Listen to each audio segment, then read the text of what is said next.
Hi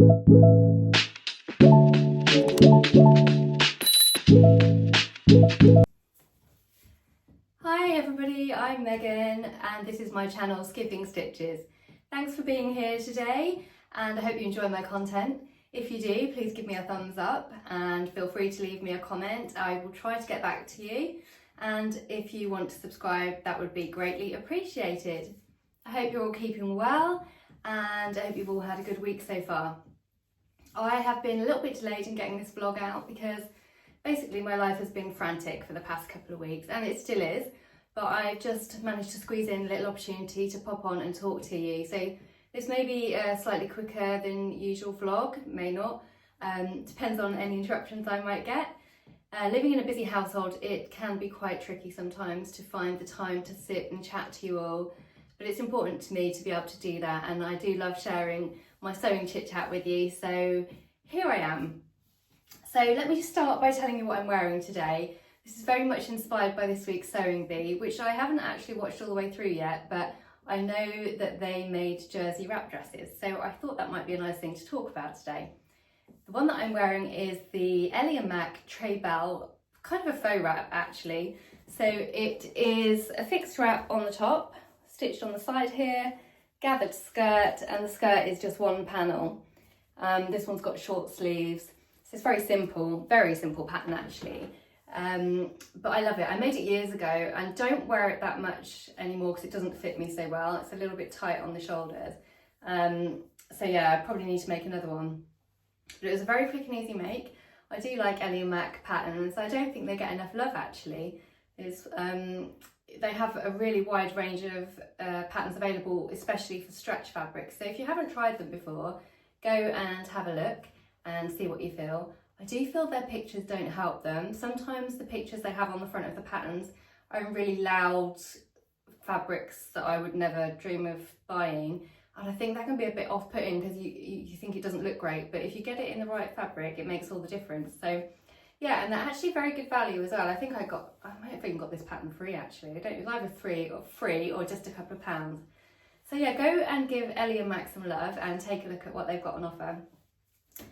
Yeah, so that's what I'm wearing today, and you can probably see behind me I've got a couple more wrap dresses. I thought I would talk to you about my favourite jersey ones first, this being one of them, and my other one is just hanging up behind me here. So this is a pattern by Sew Over It, which many of you might be familiar with, and it's the Georgie Dress. I'll pop a picture of me wearing this up on the screen for you to see, because it's hard to visualise when it's on a hanger. I appreciate that. Georgie Dress is kind of a faux wrap dress. So we've got a wrap at the front with some really pretty pleat details here, so it's slightly gathered at the waist, and then you've got a couple of options for skirts. This one's got the full circle skirt, so it's quite voluminous, and it's in quite a sort of medium to heavyweight cotton jersey, so it's really cosy, and the bodice is lined, so it looks really smart. It drapes really nicely and it hangs really nicely. I love this for work in the winter, so I've obviously got the long sleeves on it here. You could do short if you wanted to, but the long sleeves with the lining and with a pair of tights and some boots or work shoes, whatever you wear, it can look really smart, and I think it's just a nice one because I don't know about you, but I love wearing jersey dresses. They stretch with you, they're comfy, and they're just easy to wear. So that is a firm favourite of mine. And this one, a bit like the Sewing Bee, they use the elastic down the front here, the stretch elastic. Have I got some here? I've got to admit, I really don't like sewing with it. I thought I had some here to show you, but I haven't got it. Ah, here it is. You can't see too clearly, but this is basically, it's like they use it in swimwear. That's pretty harder, isn't it? They use it in swimwear and knit garments to stabilise it. They often recommend putting it in the shoulder seams to stop it stretching out. I'm not a fan of doing that. I actually prefer iron-on interfacing or a bit of ribbon. I use this stuff a lot. It's just literally thin strips of interfacing that you iron onto your seams. I find this really hard to manage and my machine doesn't like it.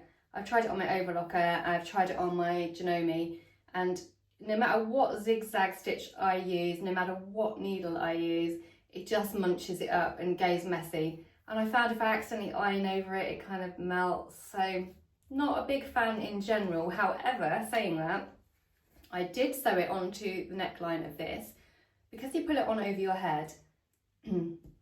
Oh, all this talking gives you a dry throat. Because you put it on over your head, it does, you know, it gets a lot of battering, doesn't it? It's stretched out on and off, on and off. So I felt it really was going to need that. And it went all right on this occasion. I don't know what went right. Something worked. So it's actually stitched in here. You can't see it. And it stabilises that and makes it sit really nicely. And there is an option to sew it into the skirt waistband on this and on the Georgie to stop the fabric from pulling and, you know, stretching out the top of the dress. So there's definitely a place for it. And if any of you know any amazing tips to make working with it easier, please share in the comments, because honestly, I feel like I've tried everything and nothing is working. Could just be me. Could be, some machines are more temperamental, aren't they? And they like to chew fabric up a bit more than others. I don't know. So anyway, behind me, you can see I've got two other wrap dresses. They're actually the same pattern. These two are sewn in a woven. It's the Closetcore LD dress, which is a huge, I'm a huge fan of that pattern. I love this dress. I've made a few now. I think I've made 3, all slightly different. I've got one in a viscose and one in a viscose jersey. And there are options to make here midi, maxi, with pockets, without pockets, short sleeves, long sleeves. They are grown on, so I find the long sleeves are quite full on. So all of mine have got the short sleeves. So there's a few different options, but it's such a versatile dress, and I think you can hopefully see from this that you can really dress it up and make it fancy for like a wedding or something. This is the midi version in the viscose, the pink viscose. It's really swishy, really drapey, and it looks so elegant when it's on. Not so elegant on the hanger here, but it's beautiful. I'll pop a picture up of me wearing it. I haven't got many pictures of me wearing this, you know, but I will pop one up for you to get the idea. And with it being midi length and being in this swishy viscose, it just feels really glam. Oh, sorry for the shaking. Feels very glamorous when I'm wearing it, and I do feel very feminine and lovely in it. So I love that one. And the one on my model here, hopefully you can just about see her. Again, I will pop a photo up of me wearing this because this one gets more wear actually. I only made this a couple of months ago, and it's out of viscose linen that was designed by Lauren Guthrie from Guthrie & Garney. This fabric was gifted to me, just to be full disclosure. This was gifted to me and I chose to make this pattern out of it, and I absolutely adore it. I've worn it loads. This fabric keeps me nice and cool because it's a viscose and linen mix. It's swishy, but it's got enough drape and weight to it to kind of hold its shape nicely, and it just sits nicely, it doesn't gape. It's lovely. The Elodie dress is not difficult, but it's a little bit more involved than the jersey dresses, I would say. It does involve cutting the skirt on the bias and the neckline, obviously. So you need to handle with care. It's got a facing that goes around the back and all down the front. And the fiddly bit is the belt, actually. Attaching the belt and making the loop for it to feed through. It needs to be quite precise. There are also some release pleats, I think they're called, in this, which they have at the base around the waist, at the front and the back, and that just gives it kind of blousy effect and makes it sit nice. So it's cinched in at the waist and then flows out, and then it's just got a little bit of blousiness around the top. So it's super lovely. I don't think I made any adjustments. Actually, tell a lie, I graded this one, so I graded slightly at the waist, just because that's where my measurements put me. But apart from that, no other adjustments. They're virtually made as per the pattern. So yeah, that's always a bonus as well, isn't it, when you don't have to make too many modifications to your patterns. So there's a few of my jersey dresses, and if you've never made one before, wrap dresses, if you've never made one before, definitely give them a try. I think they're super flattering and pretty. I'm going to have a sip of water because I'm getting such a dry throat talking.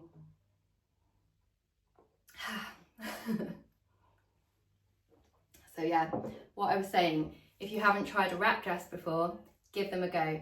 I know before I started making my own clothes, I always shied away from them. I'm quite small busted, and I always felt that they just gaped and didn't flatter me. But making my own, it's proved me to be wrong, and actually it's one of my favourite silhouettes now. It just gives you, I'm quite pear-shaped, so I think if you're pear-shaped, it's really flattering. It cinches you in at the waist because you've got the tie, the adjustable tie. And then you've got, you know, the floaty sort of, more often than not, slightly A-line skirt. So yeah, wrap dresses, a big thumbs up from me, and I love them. There's loads of patterns out there. I know Cashmere Appleton dress is really popular, but these are all very size inclusive, and I think they'd flatter a lot of shapes. So talking about this and the iron-on interfacing, I did use the iron-on interfacing for both my Elodie dresses to stabilise the bias seams. You can stay stitch, obviously, which stabilises the seam. But again, I find if I can iron this on rather than having to use my thread and sit and stay stitch yards and yards of fabric, then that's easier. It could work out a little bit more expensive, I guess. But generally I only use a little bit at a time. With this I used a lot because I had the neckline, the skirt sides, the skirt front, so there's a fair bit. But you know, anything to make my sewing life easier is a winner for me. So they're, you know, things that I would really highly recommend you give a go if you haven't already. Another thing, which I don't think they use this on the Sewing Bee, but another thing that I find super handy for working with stretchy fabrics in particular is Stretch Fix. It's by Violene, who make the interfacing that you're probably more familiar with, and it comes in a packet like this, which is empty, but it has strips that are already cut to size. Or you can buy it by like the 10 centimetres in some fabric shops. It's got a tacky side and like paper on the other side. And basically, if you're working with something like a rib knit, which I am working with at the minute, I'll tell you about that in a sec, it's really stretchy, like really stretchy. This is a scrap, by the way. I wouldn't recommend you do this with your fabric, otherwise you're going to stretch it out of shape. But rib knit has a bit of a mind of its own, and hemming it, sometimes it's a nightmare because it just kind of buckles up and you have puckers and it looks ugly. So Stretch Fix works wonders. You iron it on, cut to the sort of width you need, say 1 centimetre for your hem. And when you iron it, it sticks to your fabric and stabilises it. You peel off the backing, fold your hem over, iron gently again over the top, and it sticks it in place for you. So not only does it stabilise that seam for you, it also kind of manages it for you by sticking it down. So you don't always need to use pins or clips with it, which is a bonus, especially if you're doing fiddly straps or shoulder seams. So it holds it in place, and then you can do your zigzag or your whatever stitch you're using to do your hem with. And it helps just to stabilise the seam and prevent puckering and prevent tunnelling and things like that. So another one I would say, if you haven't tried before, give it a go. So it's Violene Stretch Fix. That's it in the packet. Or like I said, some fabric shops sell it like this by the 10 centimetres or metres if you want. I think William G sells it in big rolls as well, but you'd need to be using it a lot to warrant buying that much, I would think. But you know, maybe you do sew that much. So yeah, they're brilliant. This is from a pattern test that I'm doing at the minute. I'm not going to show you the whole thing because I don't know if I'm allowed to, but I'm pattern testing for Chalk and Notch, and they're releasing a new pattern very soon. Jersey, obviously, and I am doing, it's a top, I'm doing the sleeveless version. And this is the fabric I'm using. It's left over from another top that I made a couple of years ago. It was a Tilly and the Buttons Freya, which I wear all the time in the winter. It's so cozy. So yeah, I'm in the middle of doing that. I will be using my Stretch Fix for the hems. So when it's finished and when I'm allowed to, I will show you that. I think it's going to be a super popular pattern with the sewing community. It's just one of those ones that you can see yourself using again and again every day for everyday wear, summer or winter as well, actually. So yeah, if you are a fan of sewing with jersey knits, rib knits, French terry, that kind of thing, you'll probably like this new pattern that's coming out. So I look forward to showing you that when I can.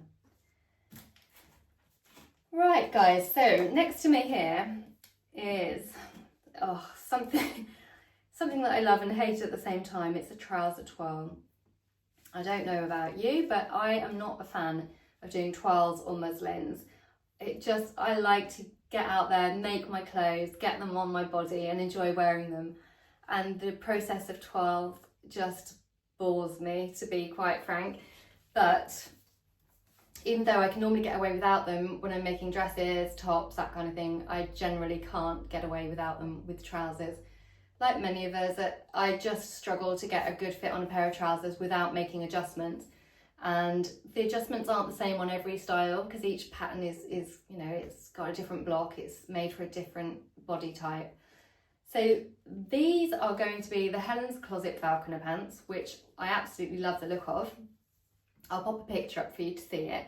It was released a while ago and I instantly wanted to try them. I fancy a denim pair. I have some denim and I have some canvas in my stash, which I think both would work beautifully. But before I cut into those, obviously I've got to work out the fit. Now the pattern already is, it looks like a fairly forgiving fit, to be honest. It's got quite a long crotch curve on here. This has been adjusted, by the way, but it is already quite long. And yeah, it just looks like it might be quite a forgiving shape. And so far, all the reviews I've seen on Instagram are really good. Like, people say it's a really good fitting pattern. So fingers crossed, mine will work. So anyway, what I've done so far is I have traced off my pattern. I do get PDF patterns, by the way. I'm not really a fan of paper patterns these days. I generally get them as a PDF, get them printed in A0 and normally cut straight into them. But on this occasion, I have traced off. So to trace off, I have used this, which is Pattern Trace Swedish tracing paper. Comes on big rolls, not like this. I've cut into this. So it comes like wrapping paper, a big roll. This is, I think, either the 7 or 10 metre roll, and you can get them in massive rolls if you use a lot of it. I tend to buy the smaller ones. It's see-through, so you can see your pattern really nicely. You can see my hand through there, I think. So you can easily trace your pattern, no problems at all. But the beauty of this, in my opinion, is it's really quite strong. So if I choose to right now, I could rip this, no problem, cut through it, no problem. But it's strong enough to be able to tissue fit with. So what I mean by that is, once I have done my adjustments, which I have here, so I've traced off my pattern onto this, I've made my adjustments and written on it what adjustments I've made so far. And if I wanted to, what I could do now is take all my Swedish tracing paper sections and sew them together with basting stitches on my machine and not have to use any fabric. So it's brilliant. It is strong enough to be able to do that. On this occasion, I haven't done that. What I'm planning to do is use this upholstery canvas fabric that I've got in my stash to make like a toile. And then what I will do is any adjustments I need to make once they're basted together, I will write on here, make the adjustments on here, and this will be like my template that I'll keep. And these will probably just end up maybe in the bin. I know that sounds awful, but I'm not planning to wear curtain trousers. Maybe I'll save them to make another toile. But anyway, so what you can do is you can use this tracing paper to sew your toile and you don't need to use fabric at all. And it's brilliant. It is strong enough to do that. I've been using this for years and I've got some really old patterns that when I first started sewing, I used to use all those Tilly and the Buttons patterns, and I traced them all off and they're all in a little folder. And I've made them a million times and they are still, you know, they're in good condition. None of them have ripped. And you can iron it as well. You can gently iron over it. I would recommend you use a pressing cloth or something just to prevent any scorching. So it's brilliant. If you've never used Swedish tracing paper before, give it a go. Now, I'm an ambassador for Guthrie and Garney, and Pattern Trace is one of their sister companies. So I've got a discount code. If you do want to give it a go, you can use the code Megan10 for 10% off one of the smaller rolls. I think it's the 7 metre rolls. I'll pop the details in the description for you. So yeah, that's Megan10, and then you get 10% off if you want to give it a go, and I really would recommend it. I used this way before I started working with Guthrie and Garney, and I've always been a fan, so this is an honest opinion, not something I'm just trying to flog you, I promise you. It's great stuff, and I think it's invaluable. You notice when I had that, I've had all scrap bits. I keep all my small pieces because I find them really useful. So, you know, if you're lengthening a pattern, you cut it and then you need a bit of paper behind it. If I've got scraps of my pattern trace paper left, I will use that behind it. You know, like on this, I had to lengthen my crotch, so I'll use that to stick on. I tend to use like masking tape, medical tape, which you can peel on and off quite easily. So yeah, you keep the scraps as well, and it lasts you for years. So if you trace all the time, it won't last you as long. But if you're like me and you just use it for when you're doing toiles, or if you've got a new to you pattern company, that could last me a year. So well worth the investment, I would say. So that's kind of where I'm up to this week. I did mention in my last video that I was going to be making the Friday Pattern Company saltwater slip. and I still fully intend to do that. I just haven't had time. I'm so busy right now. So I've got my pattern printed that arrived today, so that's a good start. And I've got these actually.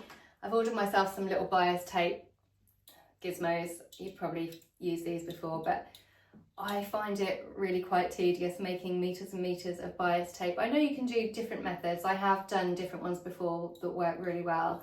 But I thought these might be quite nifty. Basically, you feed your fabric through once it's folded and kind of pull it out like that, and you iron it, and it just helps to keep it smooth and equal, which is my thing. I sometimes find that when I make my own binding, it's not equal, or not quite as equal as it should be. It normally does the job, but it's nice for it to be perfect, especially when you've got so much of it with your straps and your neckline. It's going to be very visible, so I want it to look neat. So yeah, I'm prepared. I've got these ready for my bias binding. I've got my pattern printed. My fabric is ready to go. So watch this space. I'm not sure quite when I'm going to find the time to do that. I've got to finish my pattern test. I've got to start this toile. I really don't want to, but I'm going to thank myself when it gets to the autumn and I'm looking for a new pair of jeans.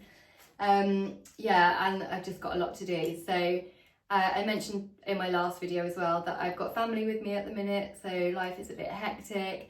My eldest son's just come back from uni for a little while as well, which is marvellous, but also makes finding time on here a little bit more difficult. But I am still sewing, and as you know from today's chat, sewing is always at the front of my mind and my plans are always evolving. So yeah, I will hopefully be back next week to tell you where I'm up to. I might be able to share what I've been making by then, and if there's any updates or if there's anything you want me to talk to you about next time, just let me know in the comments. So for now, take care, have a good week, stay safe, and I'll see you all soon.